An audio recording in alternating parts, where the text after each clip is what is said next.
in the context of a close friend and colleague being brutally murdered in her own home, this sort of stuff, you have to take more care.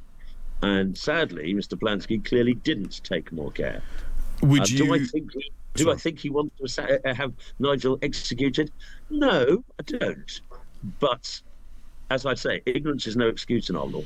Now, Reform UK has reported the Green Party leader Zack Polanski to the police after he shared a photograph of a man in a t-shirt featuring an illustration of a guillotine alongside the message, "We're only making plans for Nigel."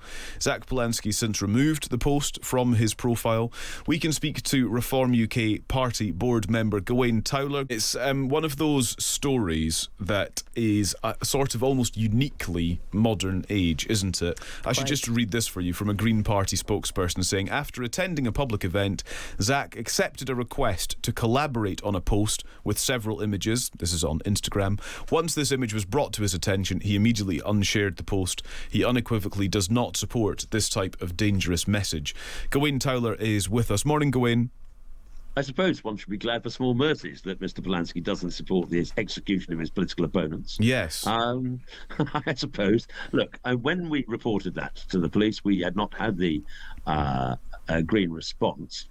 It is, under British law, from what I understand, ignorance is no excuse. But in the case of Zack, it is an explanation. I think what their argument, is possibly accurate. I don't know, but that's up for the police and their investigation. But is it believable that he posted something without looking at it? Almost certainly, yes. Yeah.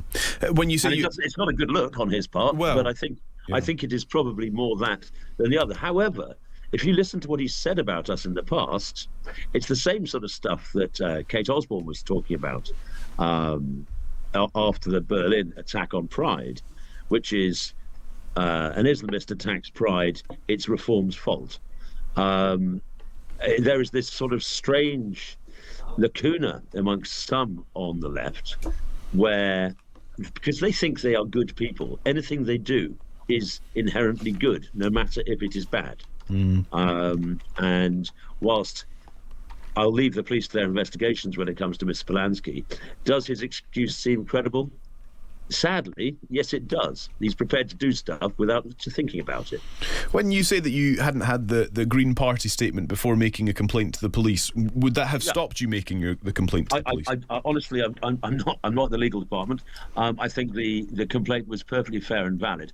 I just the thought if it had been one of our leading figures doing something like that about, say, him, there would have been all amounts of rage. And again, I go back to the Kate Osborne case. If one of our politicians had said something quite so obtuse and outrageous, and it builds this attitude, and it does twist people's minds. I think this sort of, if everybody accuses people of ghastliness, then some who may be slightly easily affected will take it into their own hands. And when 10 years ago Joe Cox was murdered, the use of language was condemned out completely. But today, well, if it's people on the right being associated with vileness, if it's people on the right, then that's okay. You can say whatever you want and do whatever you want. And you've got to remember that a close friend of Nigel and mine remains unburied. And so in these heightened times, it is careless in the extreme to be reposting images like that and saying the sort of things that Kate Osborne has said. So and we're not talking about Kate Osborne, but just for specifically, I appreciate it's part of the wider conversation. I acknowledge that. But the thing it is the environment in which we live and work. For the first time, I've received death threats for decades. But I've always ignored them because I've always considered them as some sad sack sitting in a cellar somewhere. But for the first time, friends of mine are basically getting in touch, asking me to take care, make sure you change your routine, stuff of this sort. Yeah. That's a horrible indictment of the modern world, isn't it? Well, it is horrible. There's no doubt about that. It should be, just for context for our listeners, Gawain, Kate Osborne said reform was part of an escalation of hate across Europe, which was a catalyst for real-world physical violence. This was on Sunday. Yes, she's basically saying that reform was a catalyst for the Islamists to drive into a gay pride march and jump out with machete. Why is it you think Reform UK attracts that sort of critique? Well, by calling it out when it happens. I think it's the only thing we can do. We don't seem to be able to change their minds, because people who have this very blinkered view, and as I say, it's all to do with the idea, I'm a good person. You know that classic sketch, Are We the Bad Guys?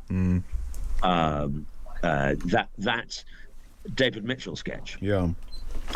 Well, yes, you are. I should also highlight, I suppose, other circumstances which may be in some ways comparable to what has happened with Zack Polanski in these last 12 hours or so. So I'm thinking of February, when the Deputy Leader of Lancashire County Council, Simon Evans, from Reform UK, had to apologise after resharing a social media post that appeared to call for the MP Natalie Fleet to be shot. And rightly so. And rightly so, and he was quite right to apologise. Absolutely, and it was a dumb thing to do. It was a dumb thing to do, but he was a local councillor. Zack Polanski is the leader of a national political party. Well, hang on, but it's all part of the same political slight difference in scale conversation. I appreciate the scale point, but it's all part of the same conversation, isn't it? And I wonder if it's actually. I'm sad, but it's true. There's a coarsening of debate across the board.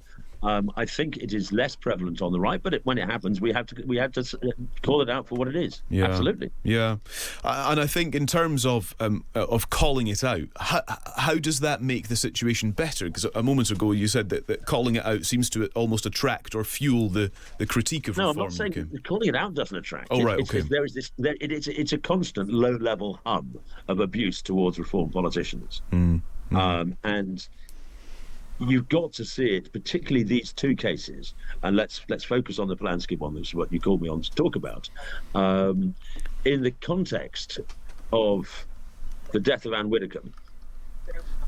I'm sorry, that's how serious things are. It is. You've got to remember that Farage, there was a fellow who was sent down for death threats to Farage not that long ago. The chap who came over the boats. There have been innumerable death threats to Nigel, and in the context of a close friend and colleague being brutally murdered in her own home, this sort of stuff, you have to take more care. And sadly, Mr. Polanski clearly didn't take more care. Do I think he wants to have Nigel executed?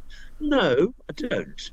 But as I say, ignorance is no excuse in our law. Yeah. Just very finally and briefly, would you accept an apology from Mr. Polanski if one was forthcoming? He didn't make the thing to me. It's not up to me to make to accept an apology from somebody that I haven't personally been intimidated or incited against. Okay. And it's not up to me. And I would be rather. It would be not my place to accept an apology on behalf of somebody else. Understood. Gawain, thank you for your time this morning. Thanks for speaking to us. That is Gawain Towler, who is a board member at Reform UK.